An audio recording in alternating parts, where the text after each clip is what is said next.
욥기 42장 10절로 17절 말씀입니다.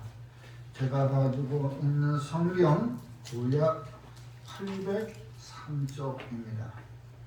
욥기 42장 10절로 17절 말씀 교독하겠습니다. 마지막 17절은 함께 봉독합니다. 욥이 그의 친구들을 위하여 기도할 때 여호와께서 욥의 환경을 돌이키시고 여호와께서 욥에게 이전 모든 소유보다 갑절이나 주신지라. 이에 그의 모든 형제와 자매와 이전에 알던 이들이 다 와서 그의 집에서 그와 함께 음식을 먹고 여호와께서 그에게 내리신 모든 재앙에 관하여 그를 위하여 슬퍼하며 위로하고 각각 표시판 하나씩과 금고리 하나씩을 주었더라. 여호와께서 욥의 말년에 욥에게 처음보다 더 복을 주시니 그가 양 14,000과 낙타 6,000과 소 1,000결이와 암나귀 1,000을 두었고 또 아들 7과 딸 3을 두었으며 그가 첫째 딸은 여미나라 이름하였고 둘째 딸은 굿시아라 이름하였고 셋째 딸은 게넨학북이라 이름하였으니 모든 땅에서 욥의 딸들처럼 아리따운 자가 없었더라. 그들의 아버지가 그들에게 그들의 오라기들처럼 기업을 주었더라. 그 후에 욥이 140년을 살며 아들과 손자 4대를 보았고 17절과 함께 욥이 늙어 나이가 차서 죽었더라. 아멘. 찬송가 미가엘 찬송가 1706장 함께 부르겠습니다. 아멘. 그렇습니다. 오늘 본문 말씀을 가지고 중보 기도의 결실이라는 제목으로 함께 은혜를 나누려고 합니다. 오늘 본문 욥의 고백을 들었습니다. 또 하나님께서 욥에게 하신 말씀도 우리는 전에 들었습니다. 그렇습니다. 오늘 예배가 회복이 되고 이 은혜의 때가 시온에 이르렀다고 하니 바로 은혜의 때가 각 예배당의 교회에 이르렀다는 것을 우리는 알 수 있습니다. 이르렀다는 것은 예배가 회복이 되고 은혜의 때가 이르렀다는 것, 그것은 곧바로 이제 때가 가까워졌다는 것입니다. 사단 마귀들이 힘쓰는 그러한 때는 이제 멸망의 길로 가는 것이고, 그래도 시온성에서 기다리고 주님 오실 날을 기다리던 그들의 때에게는 이제 주님의 때가 임박했다는 그런 이야기도 될 수 있는 것입니다. 그렇습니다. 오늘 우리가 주님의 말씀을 가지고 중보 기도의 결실은 과연 어떤 것인가? 오늘 성경 본문 말씀처럼 이와 같이 갑절의 복을 얻는다는 것이었습니다. 그리고 여자들로서는 기업을 물을 수가 없지만 오늘 여기 욥의 딸들이 기업을 주었다고도 이야기하고 있습니다. 이것은 다시 말해서 남자나 여자나 다 하나님의 기업을 물려받을 수 있다라는 것입니다. 그런데 이것을 잘못 해석하게 되면 우리는 또 남녀 평등이라는 그 평등을 주장하는 사람들의 그것이 잘못 오인될 수가 있는 것입니다. 우리가 주장하는 것은 인본주의에서 살아왔던 이 욥의 친구 세 사람과 또 신본주의에 살아왔던 욥을 비교하여 볼 때 그렇다는 얘기입니다. 그렇습니다. 우리가 할 수 있는 이 것들 중에 하나는 온전히 주님에 나아가는 것이고, 주님 앞에 나가기 위하여 거친 방해물들, 다시 말하면 거친 광야, 이러한 것들은 다 예수 그리스도의 이름으로 물리쳐지고 또한 그 그뿐만이 아닌 것입니다. 성령의 도우심으로 그 광야를 지나갈 수 있다는 것이죠. 여러분들 혼자의 힘으로는 그 광야를 지나갈 수가 없습니다. 오늘 우리가 전쟁했던 그 다윗도 광야를 지날 때 얼마나 힘들었으면 지치고 힘든 몸을 가지고 있을 때 주님께서 그의 꿈에 나타나가지고 그 광야를 지나갈 수 있도록 해주신 것은 곧 바로 뭐? 이제 예비된 그 일들을 일러주었기 때문인 것입니다. 다윗에게 예비된 것이 그뿐만 아닙니다. 또 야곱도 그랬던 것이죠. 야곱 그 광야에서 꿈에 나타나가지고 하나님께서 내가 너의 집으로 돌아갈 수 있게 해주겠다는 그 언약. 여러분 바로 그를 위하여 기도했던 야곱을 위하여 기도했던 자는 바로 엄마였습니다. 또 오늘 이 욥은 친구들이 인본주의 사상을 가지고 저를 공격해 올 때 그는 이제 주의 말씀을 듣고 회개하고 그들을 위해서 기도했다고 말씀하고 있습니다. 10절에 그를 위해서 기도했다는 것이었습니다. 그렇습니다. 저와 여러분이 지금 이 자리에 앉아 있는 것은 바로 중보기도의 결실이라는 것을 우리는 잊어서는 안 됩니다. 히브리서 7장 25절에 예수님께서 지금도 우리를 위하여 간구하신다고 기록되어 있습니다. 그러므로 자기를 힘입어 하나님께 나아가는 자들을 온전히 구원할 수 있다라고 성경은 기록되어 있습니다. 누구? 예수 그리스도의 이름을 힘입어 우리가 하나님께 나아가는 자는 온전히 구원할 수 있다고 했습니다. 또 그뿐만이 아닌 것입니다. 이는 그가 항상 주님이 항상 살아 계셔서 우리를 위하여 그들을 위하여 간구하시고 계시다는 것을 기록되어 있습니다. 왜? 지금까지 모든 제사장들은 우리에게 합당하고 거룩하고 악이 없고 더러움이 없고 죄인에게서 떠나 계시고 하늘보다 높이 되신 자라고 기록되어 있습니다. 왜? 제사장들은 그 해마다 절기마다 제사를 드렸습니다. 가져온 그 제물을 가지고 죽이고 또 그 제물을 위해서 주님께 바치고 또 제물을 드린 그 자들을 위해서 기도했습니다. 예배를 드렸습니다. 기도를 했습니다. 그러나 그것은 계속 있었던 계속 리바이벌 되는 것이었습니다.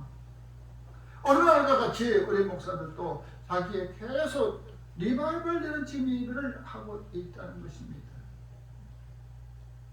그런데 예수님께서는 단번에 자기를 드렸다고 성경은 기록하고 있습니다.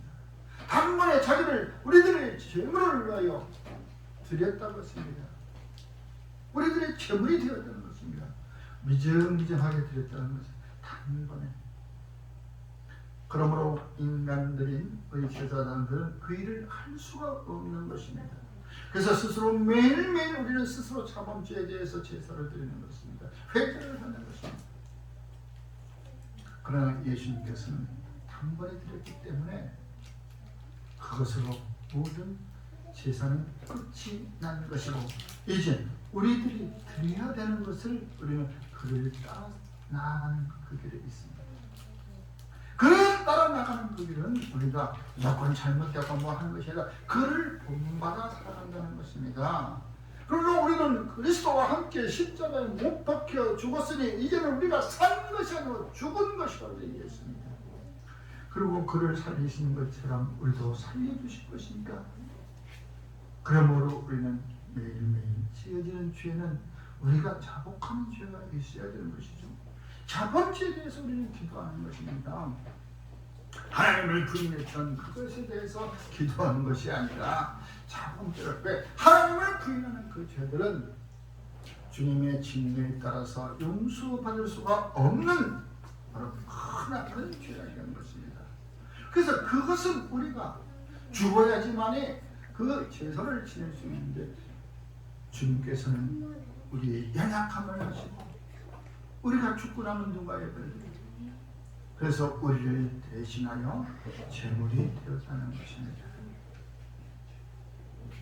그러므로 그가 지금도 우리를 위하여 항상 살아계셔서 하나님 앞에 간구하신다고 했습니다. 바로 예수님이 우리를 위하여 중보 기도하고 계신다는 것을 지금 이 시간에도 살아 역사하신다고 우리는 말할 수 있습니다.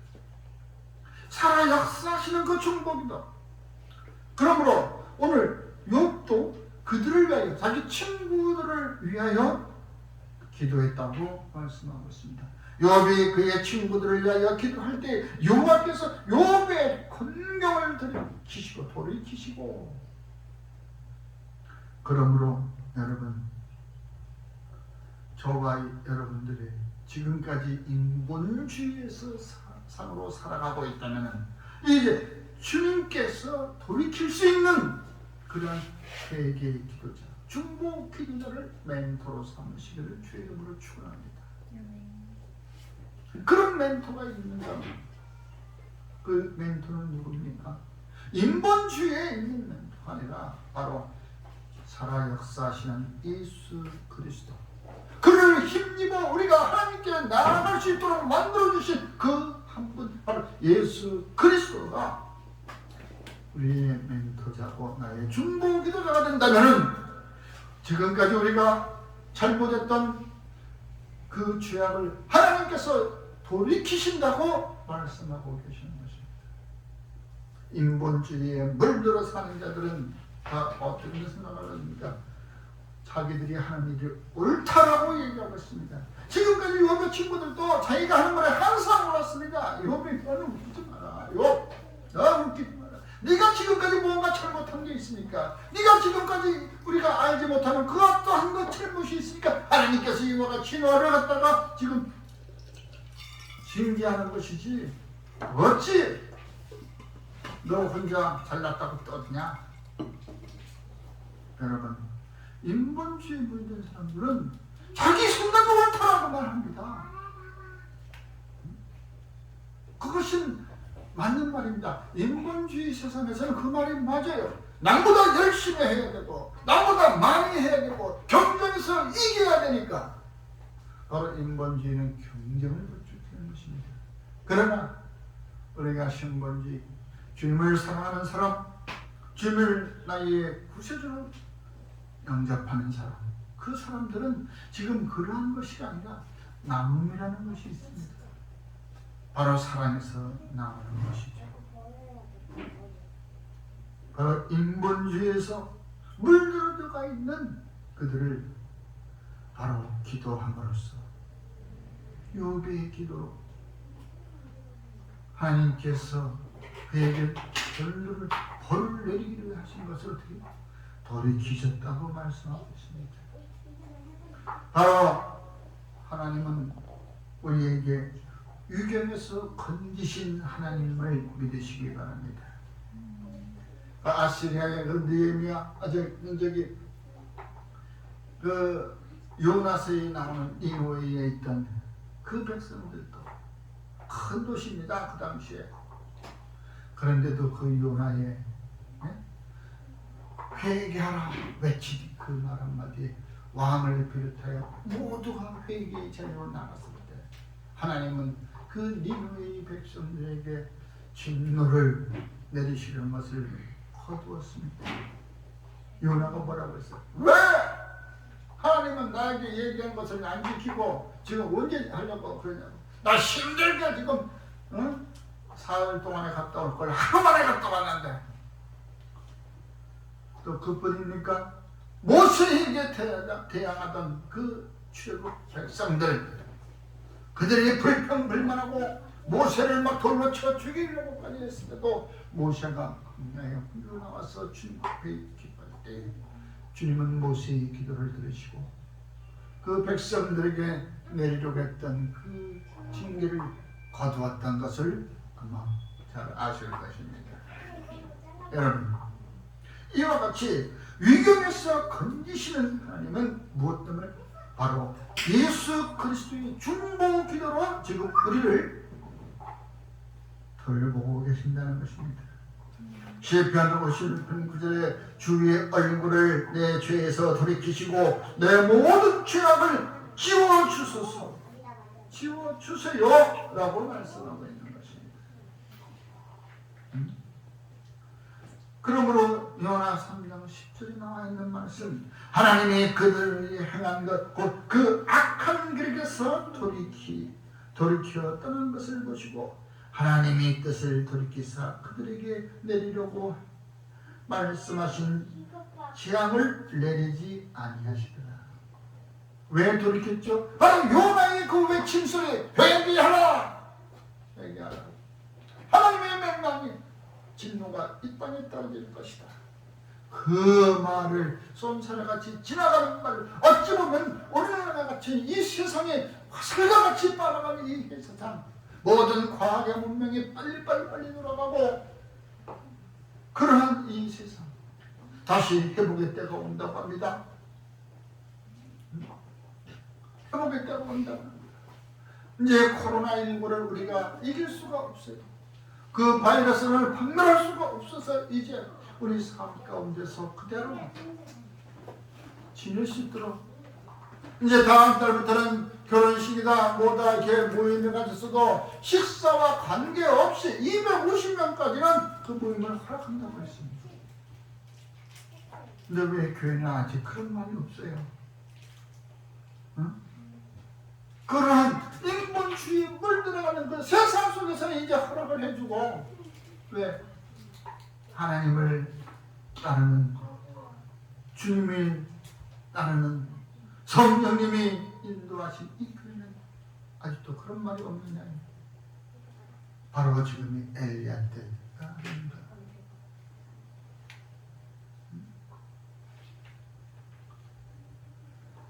요나가 그 니느웨 얘기를 아까 얘기한 것처럼 3일을 돌아다녀야 그 성읍을 다 돌아올 수 있는 거예요.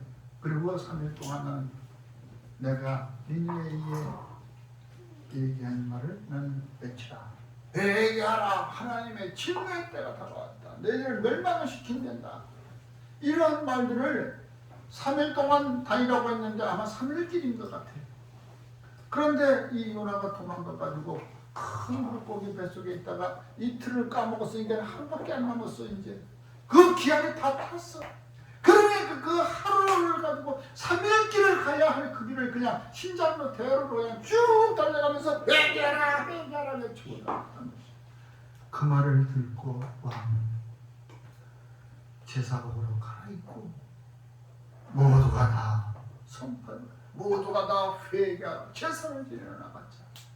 그 모든 백성이 함께 그 회개 자리로 나가는 바람에 하나님께서 그들에게 내린다고 하는 그 재앙을 거두었던 얘기입니다. 어찌 보면 오늘날 사단 마귀가 그 티끌 하나를 이 세상에 보냈더니 온 세계가 지구가 그냥 들썩하고 있잖아. 다른 것도 아니야. 군대를 보낸 것도 아니야. 티끌 하나 보내버린 거예요. 그래요 안 그래요? 어떤 누구는 하나님이 티끌을 하나 보냈더니 이 세계가 들먹거리더라. 하나님이 우리를 시험하는 자입니까? 아니요. 사단 마귀가 하나님을 따르는 자들, 이 백성들을 시기하라고. 왜? 목사도 많고 그리스도인들이 많고 또 하는 짓거리도 나쁘니까 또 그렇겠지만 사단들이 볼 때는 점점 더 그리스도인의 세력이 불어나니까 막 이 티끌을 버려버립니다. 그걸 분열시키려고. 그러므로 우리가 지금 사단들이 하는 행위를 우리가 알 수 있는 거고 느낄 수 있는 것이에요. 이건 누가 하는 짓거리가 바로 사단이 하는 짓거리라는 것을 성경을 통해서 알 수 있는 거예요. 성경을 통해서 보면 선지자들을 통해서 얘기하는 거 보면 너희들에게 전염병을 내리겠다. 군대가 아니에요. 군대가 전염병을 내림으로써 모든 백성들이 다 헤어지는 거 흩어져 버리는 것이요. 이러한 때에 바로 그 중보 기도로 인하여 회복시키는 하나님이심을 믿어야 되는 것입니다. 바로 복구시킨다는 것이죠. 원래대로 복구시키는 거예요. 원래대로. 열왕기상 17장 22절에 여호와께서 엘리야의 소리를 들으심으로 그 아이의 혼이 몸으로 돌아오고 살아난지라. 바로 엘리야가 그 오래된 그 부부 집에 지나가다가 그 집에 소문이 돌은 거예요. 자식 하나 낳는 것, 자식 하나 생기는 것. 그래서 엘리야가 기도를 했어. 그랬더니 그 다음 이름이니까 애가 났어요.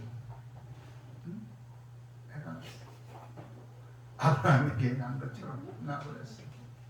응? 아브라함 때에 끊어져 갔던 것을 아브라함한테 이삭을 낳으로써 하나하나씩 이어가다가 이삭과 야곱이 또 에서와 야곱을 인해서 또 야곱의 12자식들이 난 것처럼 그렇게 이어져서 회복되는 것처럼 오늘 여기서도 똑같이 그러다가 참 이제 웬만큼 저만큼 자라가는데 갑자기 또 이 아이가 죽어버리게 되는 거예요. 그러니까 엘리야가 그 집에 들려서 되게 원망하는 거예요. 애당초 우리 집에 들리지 않았다라면, 애당초 우리에게 이와 같은 복을 주지 않았다면, 우리의 소원을 들어주지 않았다면 내가 지금 이렇게 큰 아픔도 없었을 텐데. 여러분 그래야 안 돼요. 없는 사람은 없는 대로 그냥 살아. 근데 없다가 갑자기 부해지고 다시 없어지면 괜히 잘 살던 생각이 나. 힘들어. 원망을 그때 처음부터 주지 않았다면 우리가 지금 이 아픔도 우리가 겪을 수 없을 텐데 원망을 하는 거예요. 하나님의 사랑, 그 엘리야를 원망하는 거예요. 그래서 엘리야가 다 내보낸 뒤에 그 아이의 등에 엎어가지고 기도하는 거예요. 그랬더니 그 아이가 다시 혼이 돌아와서 살아났다. 더 큰 기쁨을 주었다라고 기록하고 있습니다. 회복시킨다는 것을 믿으시기 바랍니다. 하나님의 사람들, 우리가 지금 목사들이 난무하고 하는 짓거리가 사단들의 손에 끼어넣게 되는 것이죠. 왜? 우리가 선교면 선교지 무슨 비즈니스 선교가 있어가지고 사업을 하려고 아주 공식적으로 사업하는 선교예요. 그게 어디 무역회사 오파상이지 어떻게 순수한 말씀을 증거하는 선교입니까? 선교라고 하는 것은 복음을 들고 그들과 함께 삶을 살아가면서 예수 그리스도의 가르침, 예수 그리스도의 사랑을 전해주고 헌신하고 나눔이 있는 그것이 선교지. 어떻게 비즈니스 선교라는 이름을 내가지고 그들과 물물 교육을 시작하고 그 교육에서 일어나는 그 이익을 가지고 가난한 자들을 돕겠다, 가난한 교회를 돕겠다. 그게 쉬운 거라면은 어떤 사업자들이 그러고 가만히 있겠어? 인본주의에 섞여 있는 사업자들은 우리들보다 날고 기가 더 빨리 돌아가는데 그거 그대로 놔두고 있겠냐 이거예요. 지금까지 우리나라가 아니라 이 세계가 문명이 발달하면서까지 있었던 그러한 일들을 다 경영자들이 개발하고 다 했던 것들을 지금까지 남아있겠냐 이게 거기서 뭘 얻어먹을 것이 있느냐 이거예요. 그냥 선교사라고 하면 옛날에 가난의 상징. 말씀 하나 들고 성경책 하나 들고 그들의 삶을 같이 살아갔던 것이 선교사들이에요. 그래서 스스로 말씀을 우리가 몸으로 실천하는 것이었었다. 근데 이제는 비즈니스다. 그러한 이름하에 자기들의 배를 불리고 있는 것이다. 진짜 한심하게 짝이 없어. 응? 그러한 것이 너무 많아가지고 그러한 것들을 하지 못하게 싹 갈아엎고 스톱을 시켜버린 거예요. 온 지구상의 교류를 스톱. 응?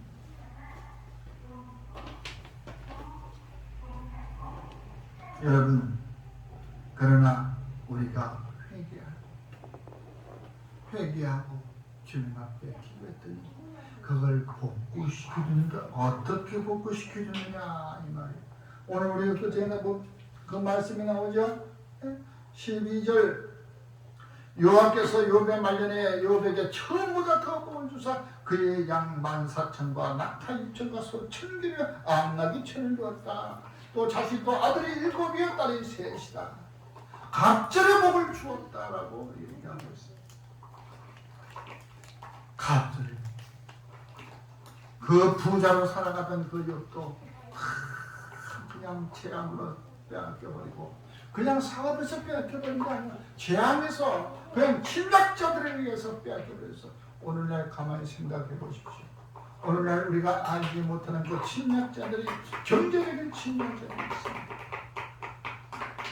오늘 또 탄소 배출이라고 하는 거 그건 뭐 하는 거야? 보세요. 좀 부모들은 그걸 좀 조용히 좀 시키세요.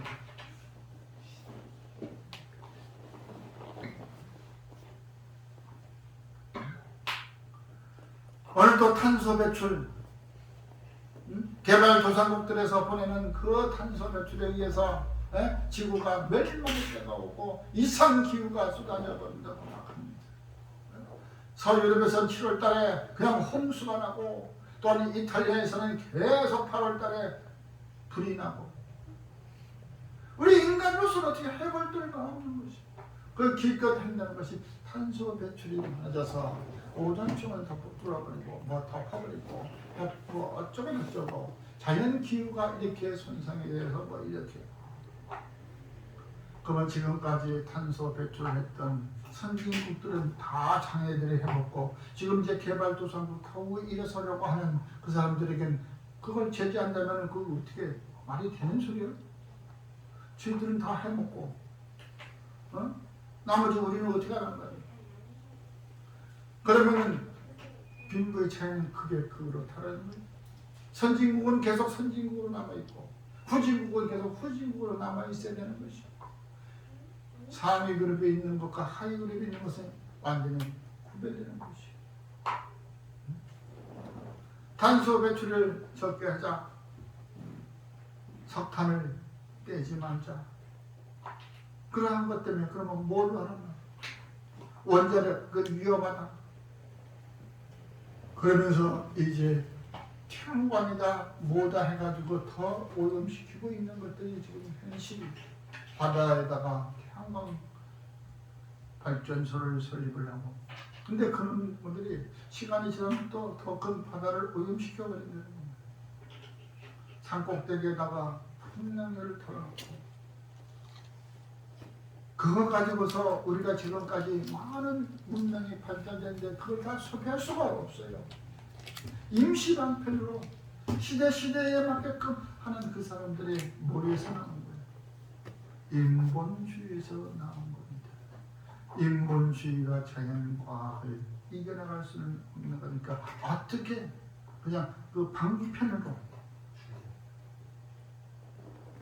여러분 우리가 어떠한 재난 가운데 있다 할지라도 우리들의 형편과 처지를 살피시는 그분께서 우리를 회복시키시고 복주신다는 것을 믿으시기 바랍니다.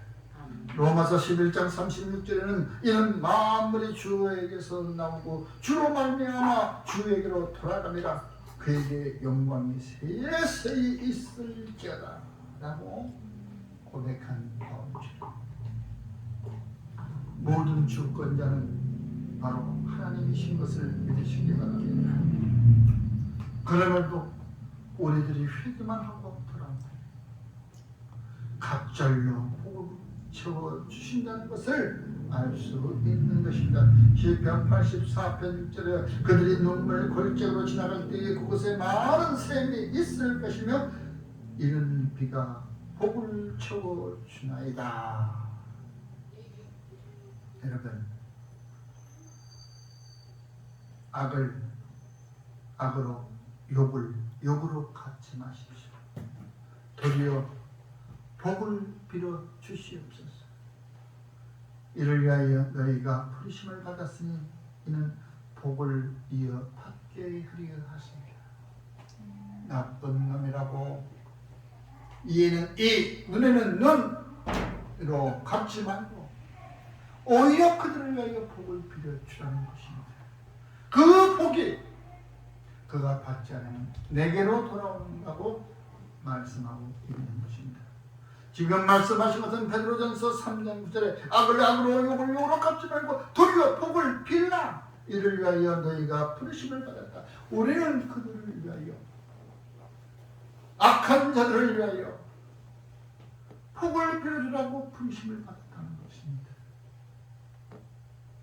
이 얼마나 우리들 일반인으로서는 힘든 것입니다.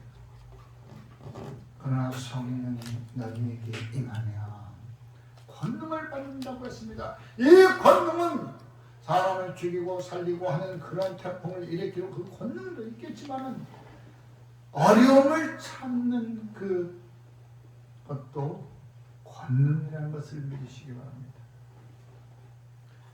우리가 힘든 것을, 핍박을 참는 것도 권능에 속한 것입니다. 그것도 은혜가 아니면 그것을 참지 못해, 그걸 넘기지 못해요. 하나님의 은혜로 말미암아 그 고난도 우리에게서 넘어간다는 것을 믿으시기 바랍니다. 이길 수 있다는 것입니다. 그 고난과 핍박을 이길 수 있는 힘, 그것도 능력인 것입니다. 왜? 악을 악으로 갚지 말고.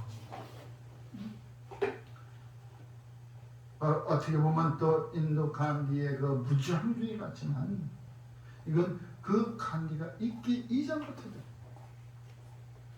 예수님께서 우리에게 오늘 보이셨던 능력인 것을 믿으시기 바랍니다. 안전뱅이를 일으키시고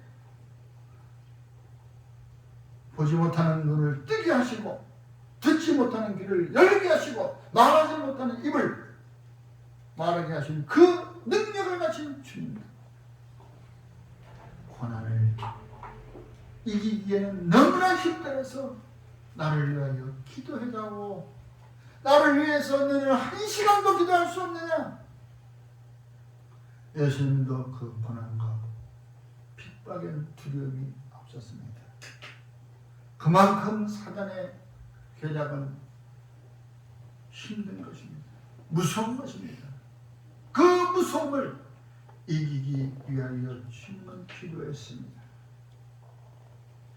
그것이 곧바로 능력으로 되돌아왔다는 것이죠. 왜? 그것을, 그 강을 건널 수 있는 힘을 주신 것입니다. 저와 여러분도 아무리 어렵다고 할지라도 그 힘을 주시는 주님께 기도하시기 바랍니다. 사단이 우리에게 지금 티끌 하나 내보냈습니다. 그 티끌로 온 세계가 들썩들썩 떠들었습니다. 그럼에도 우리는 지금 이와 같이 예배를 드리고 있습니다. 하나님께서는 우리에게 성령을 보내주셨고 또 예수님이 지금 그의 우편에 있어서 우리를 위하여 간구하고 계신다는 것을 믿으시기 바랍니다. 그로 인해서 우리는 지금 이 자리에 있을 수 있는 것이고 앞으로도 더욱 더 큰 복으로 임할 수 있는 것을 믿으시기 바랍니다. 저와 여러분은 승리하신 그리스도인을 믿으십시오. 그리고 결심하십시오. 중보 기도는 끊어지지 않아야 된다. 그치지 말아야 된다고. 그리하여 저와 함께 늘 기도에 동참하시는 저와 여러분이 되기를 주의 이름으로 축원합니다. 기도하겠습니다. 참으로 고맙고 감사합니다. 우리들의 힘든 것, 어려운 것 주께서 다 아시고 우리들이 그 고난의 강을, 핍박의 강을 건널 수 있도록 함께하여 주시오니 감사를 드립니다. 그 길이 끝난 뒤에는 영광의 길로 접어들게 하여 싸웁니다. 주여 홀로 이 영광 받아 주시옵소서. 예수님 이름으로 감사하며 기도드리옵나이다. 아멘.